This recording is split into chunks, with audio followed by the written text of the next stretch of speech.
partial differential equations. Partial differential equations arise in the study of many branches of applied mathematics like fluid dynamics, heat transfer, boundary layer flow, elasticity, quantum mechanics and electromagnetic theory. നമ്മുടെ applied മാത്തമാറ്റിക്സിന്റെ ഒരുപാട് ബ്രാഞ്ചസിൽ application വരുന്നതാണ് ഈ partial differential equation. Fluid dynamics, heat transfer, boundary layer flow അതുപോലുള്ള ടോപ്പിക്സിലെല്ലാം partial differential equations വരും. And only a very few of these equations can be solved by analytical methods which are also complicated, requiring use of advanced mathematical techniques. അപ്പോൾ ഈ പല ബ്രാഞ്ചസിൽ അല്ലെങ്കിൽ പല study ഏരിയാസിൽ വരുന്ന partial differential ഇക്വേഷൻസിൽ എല്ലാം ഒന്നും നമുക്ക് അനലിറ്റിക്കൽ മെത്തേഡ്സ് ഉപയോഗിച്ച് സോൾവ് ചെയ്യാൻ പറ്റില്ല. വളരെ ചുരുക്കം ചില ഇക്വേഷൻസ് മാത്രമേ അനലിറ്റിക്കൽ മെത്തേഡ്സ് ഉപയോഗിച്ച് സോൾവ് ചെയ്യാൻ പറ്റും. അത് തന്നെ നമുക്ക് അനലിറ്റിക്കൽ മെത്തേഡ് യൂസ് ചെയ്താൽ പോലും കോംപ്ലിക്കേറ്റഡ് ആയിരിക്കും, കാരണം അതിന് ഒരുപാട് അഡ്വാൻസ്ഡ് മാത്തമാറ്റിക്കൽ ടെക്നിക്സിന്റെ ഉപയോഗം വരുന്നുണ്ട്.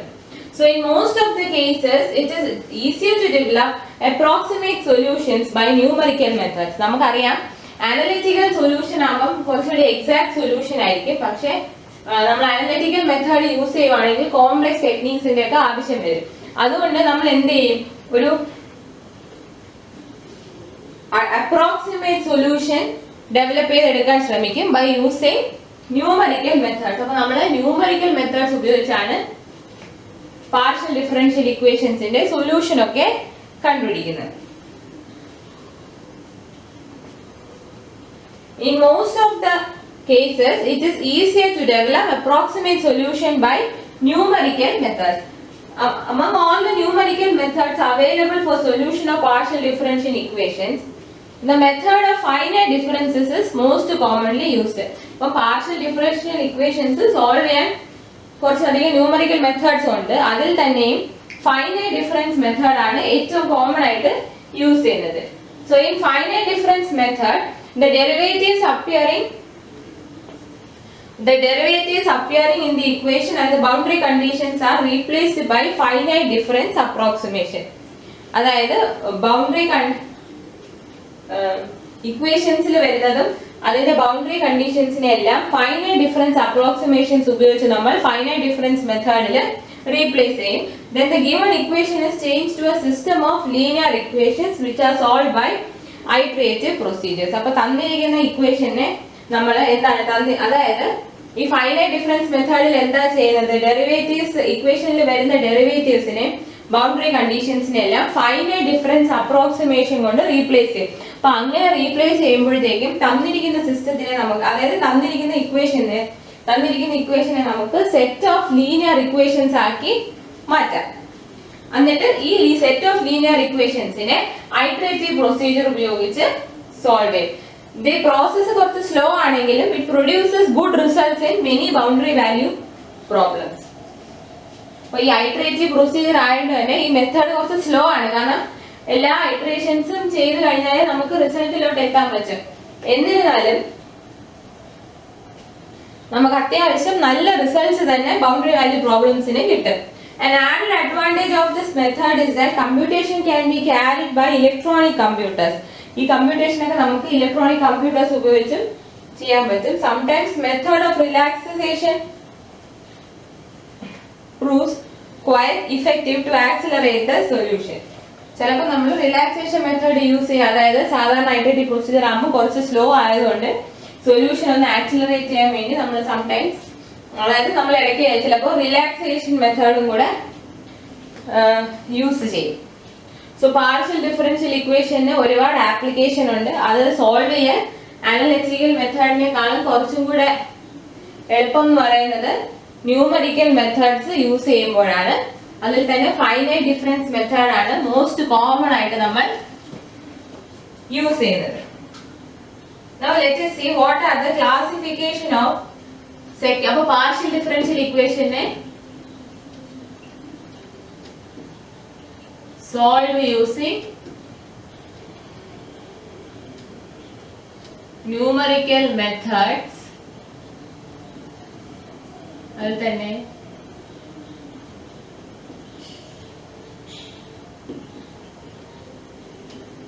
ഫൈനൈറ്റ്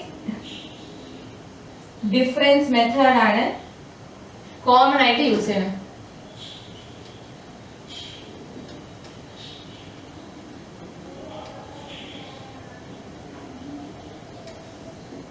അവിടെ എന്താണ് derivatives and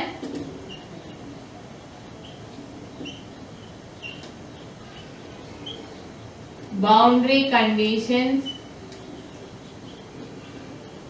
replaced by finite differences and given equation converted to a set of linear equations and it is solved by iterative methods.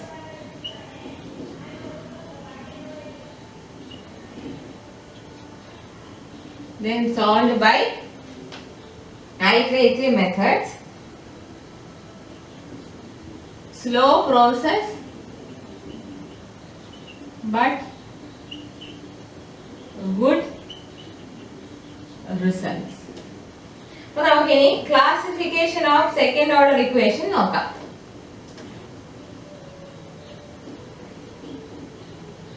Classification of second order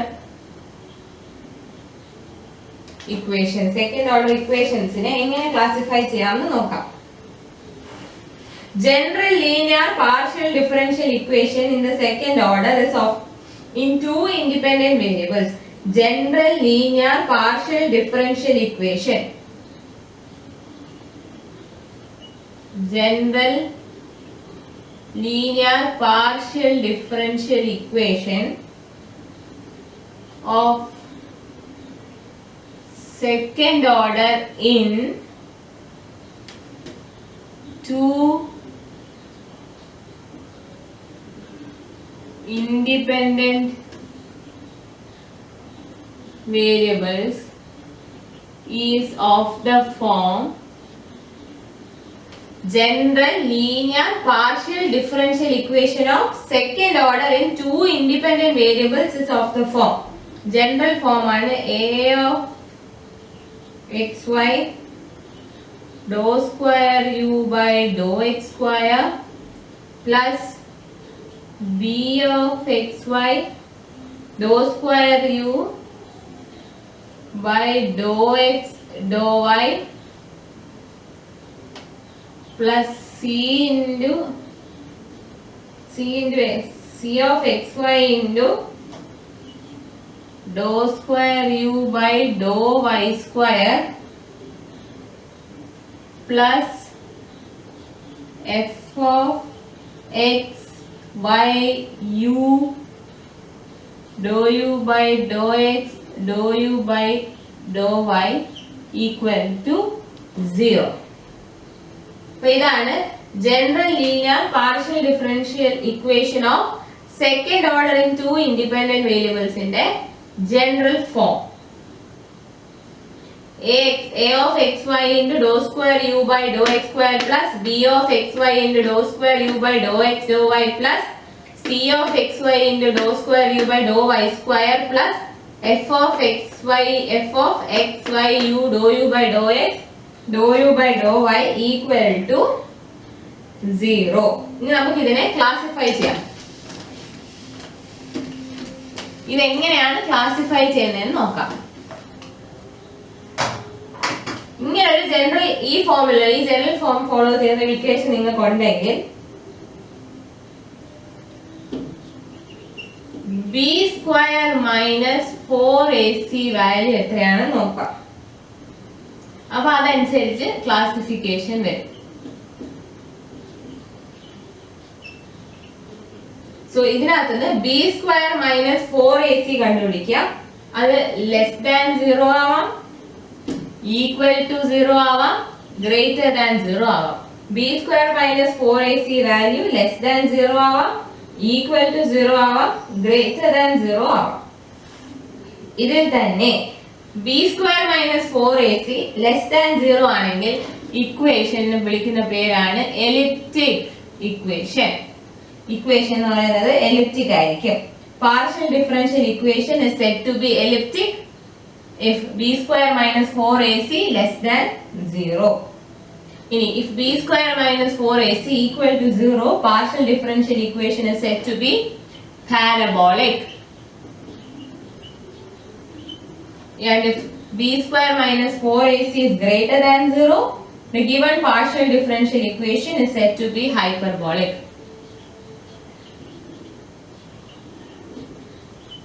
b square minus 4ac less than 0 ആണെങ്കിൽ elliptic ആയിരിക്കും. ആ തന്നിരിക്കുന്ന equation elliptic equation ആയിരിക്കും. b square minus 4ac equal to 0 ആണെങ്കിൽ parabolic equation, and b square minus 4ac greater than 0 ആണെങ്കിൽ hyperbolic equation. ഇനി നിങ്ങൾ ഇതിൽ ഓരോന്നും ഇതിൽ നിങ്ങൾ പാരബോളിക്കും എലിപ്റ്റിക് ഇക്വേഷനും ഒക്കെ സോൾവ് ചെയ്യാൻ പഠിക്കണം.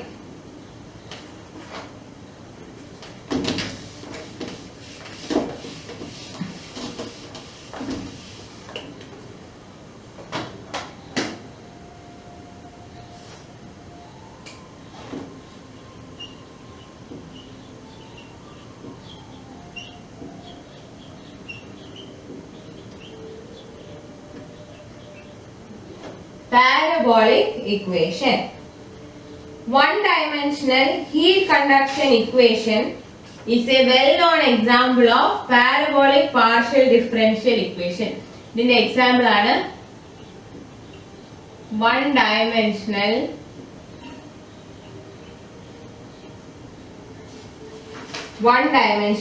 heat conduction equation.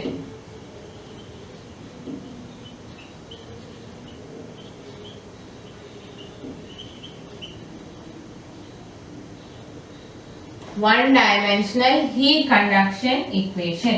Equation എന്ന് പറയുന്നത് dou u by dou t is equal to c square into dou square u by dou x square. ഇതിനെയാണ് one-dimensional heat equation എന്ന് പറയുന്നത്. The solution of this equation is a temperature function which is defined for value of x from 0 to L and for values of time from 0 to infinity. For one-dimensional heat equation, dou u by dou t is equal to c square into dou square u by dou x square ആണ് a typical example for parabolic partial differential equation. ഇതിന്റെ solution എങ്ങനെയാണ്? Solution എന്ന് പറയുന്നത് u of xt. Solution is of the form u of xt defined for value of x from 0 to L. Defined for value of x from 0 to L and values of t from 0 to infinity. One-dimensional heat conduction equation the solution u of xt is defined for value of x from 0 to L and values of t from 0 to infinity.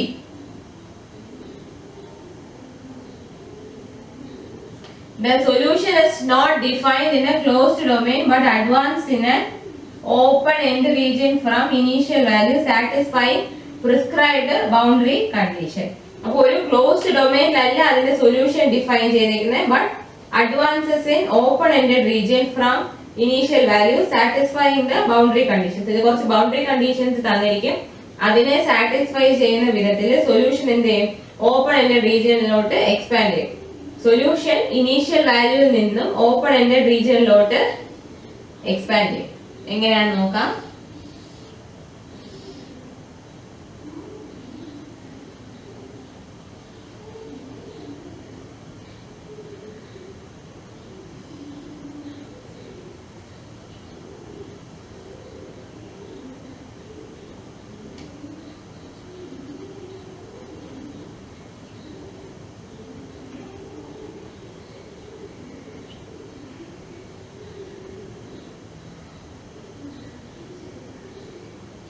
Solution ഇങ്ങനെ advance ചെയ്യും. Solution advances. This is open ended region R. region nalla namukku domain open ended domain R. ഇവിടെയാണ് initial condition. Initial conditions ഇതെന്ന് പറയുന്നത് boundary condition. Boundary condition. അതുപോലെ ഇതും boundary condition. ഇനി ഇതുപോലെ തന്നെ study of pressure waves in a fluid, propagation of heat and unsteady state problems lead to parabolic type of equation. ഇപ്പോൾ heat conduction ഇക്വേഷന് പുറമെ study of pressure waves in a fluid ഇതിൽ തന്നെ വരുന്നു. Study of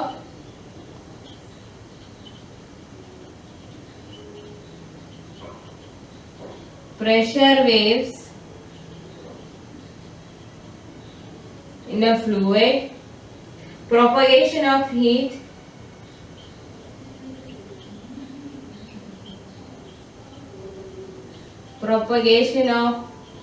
heat and unsteady state problems. Unsteady state problems. അപ്പോൾ ഇത് ഈ പറഞ്ഞ മൂന്നെണ്ണം, അതായത് study of pressure waves in a fluid, propagation of heat in unsteady state problems, then ഇതെല്ലാം എന്താണ് പാരബോളിക് ഇക്വേഷൻസ് ആണ് തരുന്നത്. ഈ സ്റ്റഡീസ് എല്ലാം പാരബോളിക് ഇക്വേഷൻ ആണ് തരുന്നത്. അപ്പോൾ വൺ ഡയമെൻഷൻ ഹീറ്റ് കണ്ടക്ഷന് പുറമെ propagation of heat, unsteady state problem, study of pressure waves in a fluid, ഇതെല്ലാം lead to parabolic type of equations. All lead to parabolic type of equations.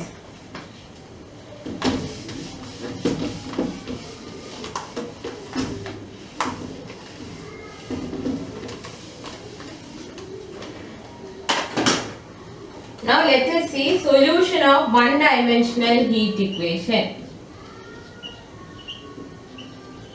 Solution of one dimensional heat equation. Solution of one dimensional heat equation. Dou u by dou t is equal to c square into dou square u by dou x square.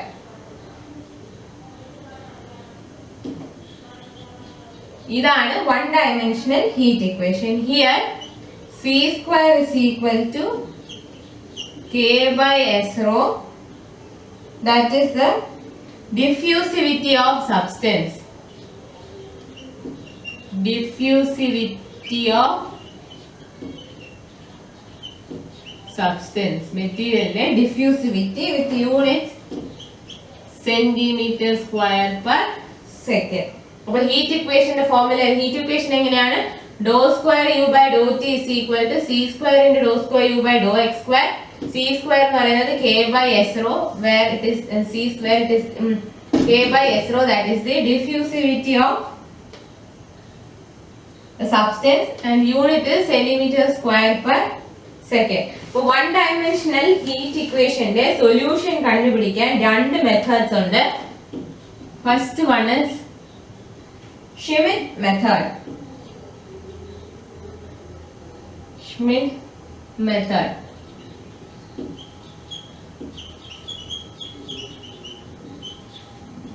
First is Schmidt method.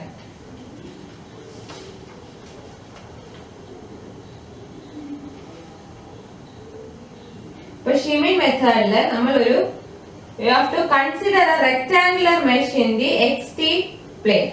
Now mesh varikam XT plane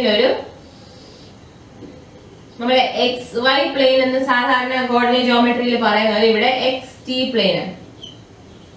Consider a rectangular mesh in the xy plane with spacing h along x direction and k along y direction.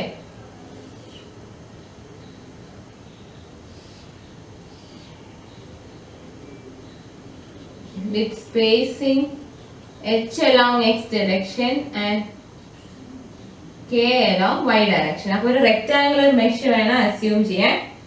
Spacing h along x direction and k along t direction.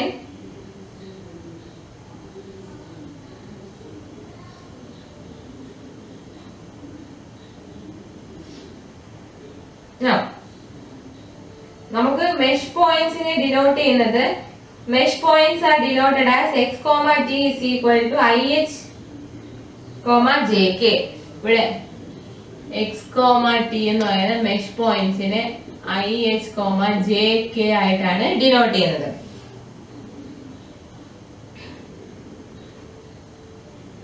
അതിനെ mesh point xt or is, jk denote ചെയ്യുന്നത് ij എന്നാണ് denote ചെയ്യുന്നത്. അപ്പോൾ ഇവിടെ എങ്ങനെ denote ചെയ്യാം? ij എന്ന് denote ചെയ്യും. സോ ഇവിടെ എങ്ങനെയാണ്? This is I minus 1j. ഈ പോയിന്റ് ij, ഇവിടെ I plus 1j. അതായത് ഇതിനെ jth ലെവലിൽ വിളിക്കും. അപ്പൊ ഈ പോയിന്റ് എത്ര വരും? I, j plus 1. ഇവിടെ ഈ point I, j plus 1. This is the j plus 1th level. ഇത് jth ലെവൽ, ഇത് j plus 1th ലെവൽ. ഇവിടെ I minus 1j, ij, I plus 1j, ഇത് I, j plus 1. നമുക്ക് equation എങ്ങനെ എഴുതാം? dou u by dou t is equal to. അപ്പോൾ ഇങ്ങനെ ഒരു മെഷ് ഉണ്ടെങ്കിൽ അതിൽ നമുക്ക് എഴുതാം dou u by dou t is equal to uij plus 1 minus uij divided by k. Dou u by dou t can be written as uij plus 1 minus uij divided by k, and dou square u by dou x square, dou square u by dou x square can be written as ui minus 1j minus 2uij plus ui plus 1j divided by x square. നമുക്ക് ഈ machine എന്ന് എഴുതാം dou u by dou t is equal to uij plus 1 minus uij by k, and dou square u by dou x square is equal to ui minus 1j minus 2uij plus ui plus 1j by x square.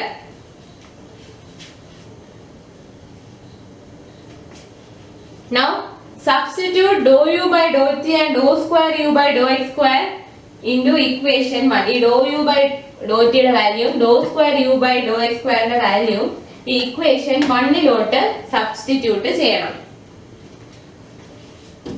ഈ general heat ഇക്വേഷനിലോട്ട് substitute ചെയ്യണം. അപ്പോൾ എങ്ങനെ വരും?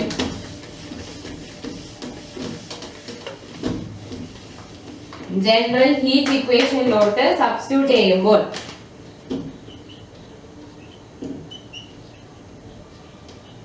substituting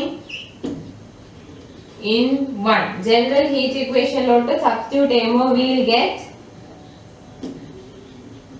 uij plus 1 minus uij is equal to kc square by x square into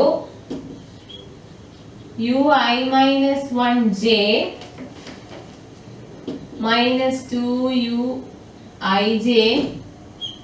plus ui plus 1 J ഇങ്ങനെ കിട്ടും. ui j plus 1 minus uij is equal to kc square by x square into ui minus 1j minus 2uij plus ui plus 1j. അതായത് dou u by dou t യുടെ dou square u by dou x square ന്റെ values ആണ് നമ്മൾ substitute ചെയ്തത്. Which can be written as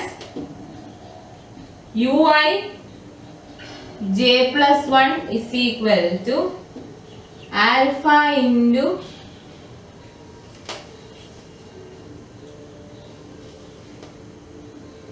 ui minus 1j alpha into ui minus 1j plus 1 minus 2 alpha into uij plus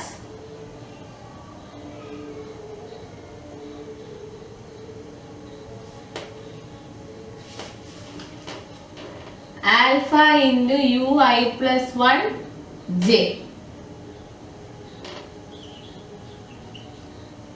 Here alpha is equal to kc square by x square. അതിനെയാണ് mesh ratio parameter എന്ന് വിളിക്കുന്നത്. Mesh ratio parameter. Alpha is kc square by x square, that is mesh ratio parameter. ഇതിന്റെ schematic form ആണ് ഞാൻ നേരത്തെ വരച്ച mesh.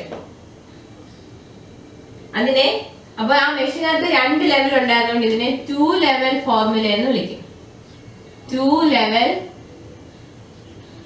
Formula. It is known as 2 level formula. jth ലെവലും j plus 1th ലെവലും ഉള്ളതുകൊണ്ട് 2 level formula എന്ന് പറയും. So this formula, that is equation 2, helps us or enables us to determine value of u at the I comma j plus 1th mesh point in terms of the known function values at points xi minus 1, xi and xi plus 1 at the instant tj. അപ്പോൾ tj ഇൻസ്റ്റന്റില് xi minus 1, xi plus 1 എന്നുള്ള പോയിന്റ്സിലെ values അറിയാം. അപ്പോൾ അതിന്റെ ടേംസിൽ നമുക്ക് I comma j plus 1th mesh പോയിന്റിലെ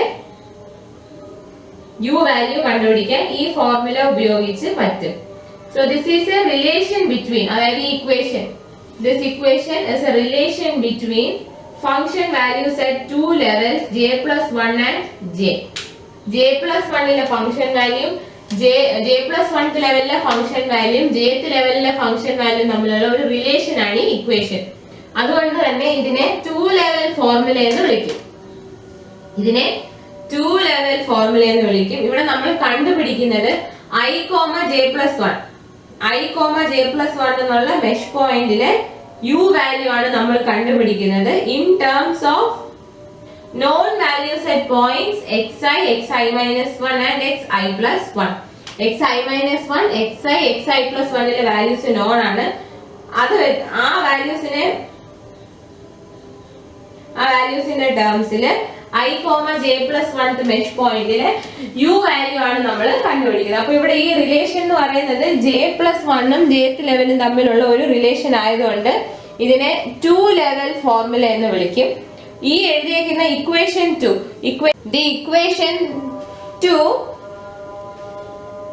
equation marked 2 is known as Schmidt explicit formula. So equation 2 is known as Schmidt explicit formula. Equation 2 is known as Schmidt explicit formula.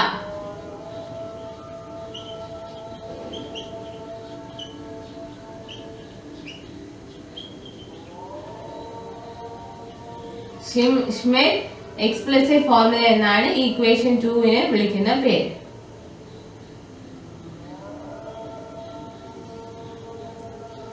ഇതാണ് Schmidt explicit formula. So first method for finding solution of one-dimensional heat equation is Schmidt method. അതിൽ Schmidt explicit formula ആണ് നമ്മൾ use ചെയ്യുന്നത്.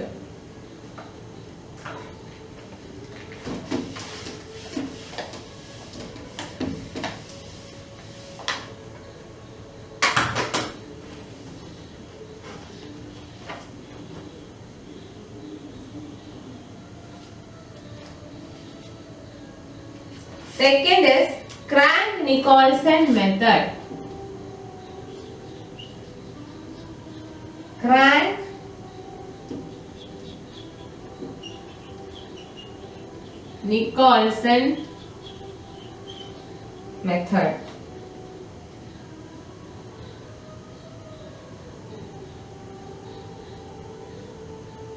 നമ്മൾ നേരത്തെ കണ്ട ഷിമിറ്റ് scheme എന്ന് പറഞ്ഞാൽ it is computationally simple and convergent, and for convergent results alpha less than half, that is k less than h square by 2c. അതിനായിരുന്നു അത് നല്ലത്. So to obtain more accurate results h should be small, that is k is necessarily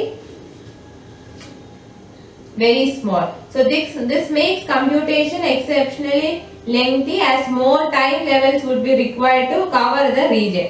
അതായത് നമ്മളെ ഷിമിറ്റ് method എന്ന് പറയുന്നത് കുറച്ചുകൂടെ കമ്പ്യൂട്ടേഷനലി simpler ആയിരുന്നു. അതിനൊരു convergent result കിട്ടണമെന്നുണ്ടെങ്കിൽ alpha should be less than half. Schmidt മെത്തേഡിൽ കൺവേർജന്റ് റിസൾട്ട് വേണമെന്നുണ്ടെങ്കിൽ alpha should be less than half. അപ്പോൾ കുറച്ചും കൂടി ആക്യുറേറ്റ് ആയിട്ടുള്ള റിസൾട്ട് വേണമെന്നുണ്ടെങ്കിൽ എച്ചിന്റെ വാല്യൂ സ്മോൾ ആയിരിക്കണം. അപ്പോൾ k will be necessarily small. കാരണം എന്താ, ആൽഫ ലെസ് ദാൻ ഹാഫ് എന്ന് പറയുന്നത്. So k should be less than or equal to h square by 2c. എച്ചിന്റെ വാല്യൂ കുറയുമ്പോൾ കെ കുറച്ചും കൂടി നല്ല കുറവായിരിക്കും. അപ്പൊ നമ്മള് കമ്പ്യൂട്ടേഷൻ നോക്കുവാണെങ്കിൽ കുറച്ചും കൂടി ലെങ്തി ആയിരിക്കും. കാരണം അതിന് കൂടുതൽ ടൈം ലെവൽസ് വേണ്ടി വരും. നമ്മൾ jth ലെവലും j+1th ലെവലുമാണ് ഷിമിറ്റ്സ് മെത്തേഡിൽ എടുത്തിരുന്നെങ്കിൽ എച്ച് വാല്യൂ കുറച്ചുകൂടെ കുറയ്ക്കുമ്പോൾ ജെ വീണ്ടും കുറയും. അപ്പൊ നമുക്ക് കൂടുതൽ ടൈം ലെവൽസിന്റെ ആവശ്യം വരും. So method that does not restrict alpha and reduces volume of calculation was proposed by Crank and Nicolson in the year 1947. അപ്പോൾ ക്രാങ്കും നിക്കോൾസനും കൂടി ചേർത്താണ് അവിടെ ഒരു മെത്തേഡ് ഫോർമുലേറ്റ് അല്ലെങ്കിൽ പ്രൊപ്പോസ് ചെയ്തത്. അതിനകത്ത് എങ്ങനെയാണ് ആൽഫ വാല്യൂക്ക് ഒരു റെസ്ട്രിക്ഷനും ഇല്ല, കാൽക്കുലേഷന്റെ വോളിയവും കുറഞ്ഞിരുന്നു. So according to this method dou square u by dou x square is replaced by average of central difference approximation on jth and j+1th time rows. അതായത് dou square u by dou x സ്ക്വയറിനെ എന്താണ് replace ചെയ്യുന്നത്, average of central difference approximations on jth and j+1th row. അപ്പൊ jth റോയിലെയും j+1th റോയിലെയും central difference അപ്രോക്സിമേഷന്റെ average ഉപയോഗിച്ചാണ് dou square u by dou x സ്ക്വയറിന്റെ വാല്യൂ റീപ്ലേസ് ചെയ്തത്. അങ്ങനെയെങ്കിൽ ഇക്വേഷൻ 1 എന്ന് പറയുന്നത് നമ്മുടെ heat equation dou u by dou t is equal to c square into dou square u by dou x square. ഈ equation 1നെ നമുക്ക് എങ്ങനെ റെഡ്യൂസ് ചെയ്യാം? u I j plus 1 minus u I j divided by h is equal to c square into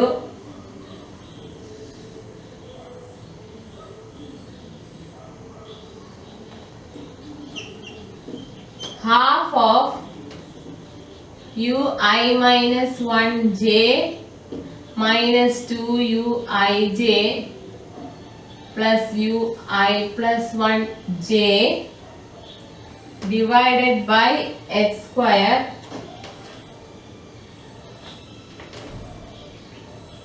plus u I minus 1 j plus 1 minus 2 u I j plus 1 plus u I plus 1 j plus 1 divided by h square. അപ്പോൾ നമുക്ക് ഇങ്ങനെ എഴുതാം.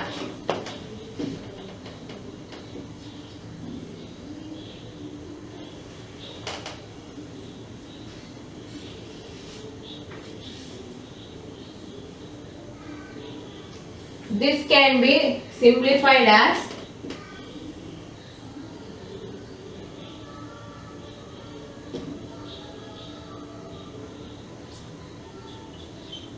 minus alpha into u I minus 1 j plus 1 plus 2 plus 2 alpha into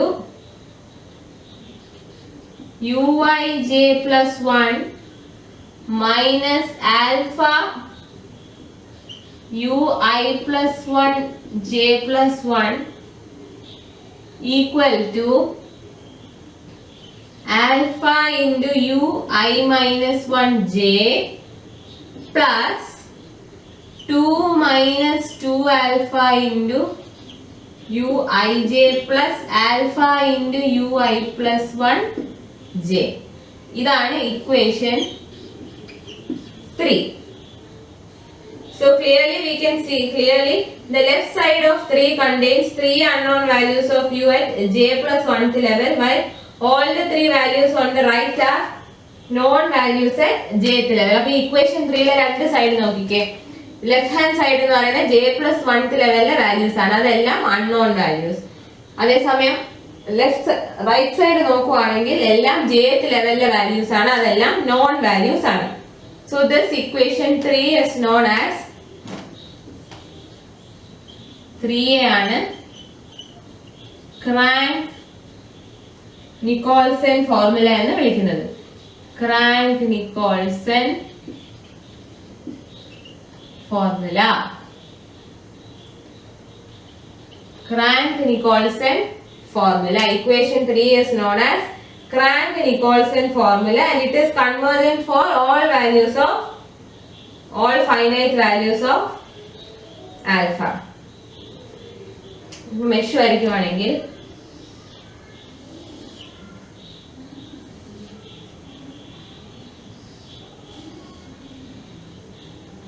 this is I minus 1 j plus 1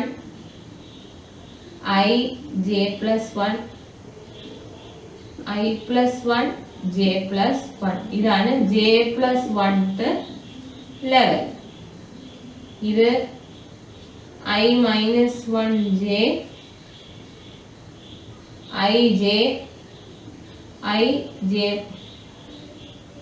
I plus 1 j. This is jth level. What is t? This is x. This is h, and this is k.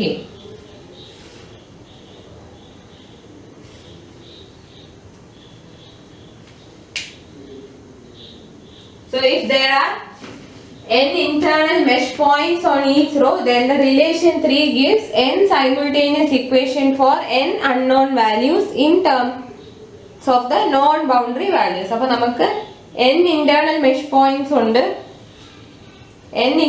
ഒരു റോയിൽ n internal mesh points ഉണ്ടെങ്കിൽ relation 3, that is Crank-Nicolson formula, gives n simultaneous equations for n unknown values in terms of the boundary values. അപ്പോൾ നമുക്ക് അറിയാവുന്ന boundary വാല്യൂസിന്റെ ടേംസിൽ n unknown equations ഉണ്ട്, n mesh points ഉണ്ടെന്നുണ്ടെങ്കിൽ, n internal mesh points ഉണ്ടെങ്കിൽ നമുക്ക് അറിയാവുന്ന ബൗണ്ടറി വാല്യൂസിന്റെ ടേംസിൽ Crank-Nicolson formula n simultaneous equations generate ചെയ്യും. അപ്പൊ നമുക്ക് ഇവിടെ ആ jth ലെവലിൽ എന്ന് പറയുന്നത് ബൗണ്ടറി കണ്ടീഷൻസ് ആണ്, അത് നമുക്ക് അറിയാമായിരിക്കും. അപ്പൊ നമുക്ക് അറിയാവുന്ന ബൗണ്ടറി കണ്ടീഷൻസിന്റെ ടേംസിൽ എത്ര ഇന്റേണൽ മെഷ് പോയിന്റ്സ് ഉണ്ടോ അത്രയും സൈമിൾട്ടേനിയസ് ഇക്വേഷൻസ് ഈ Crank-Nicolson ഫോർമുല ജനറേറ്റ് ചെയ്യും. അത്രയും സൈമിൾട്ടേനിയസ് ഇക്വേഷൻ ഈ Crank-Nicolson ഫോർമുല ജനറേറ്റ് ചെയ്യും.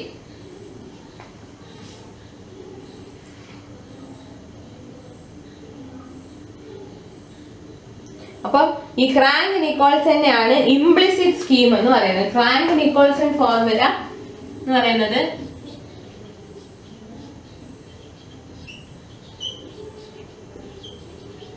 ഇംപ്ലിസിറ്റ് സ്കീം എന്ന് വിളിക്കും. ഈ മെത്തേഡിനെ ഇംപ്ലിസിറ്റ് സ്കീം എന്ന് വിളിക്കും. That is calculation of unknown mesh value necessitates the solution of a set of simultaneous equation, and this method is known as implicit scheme.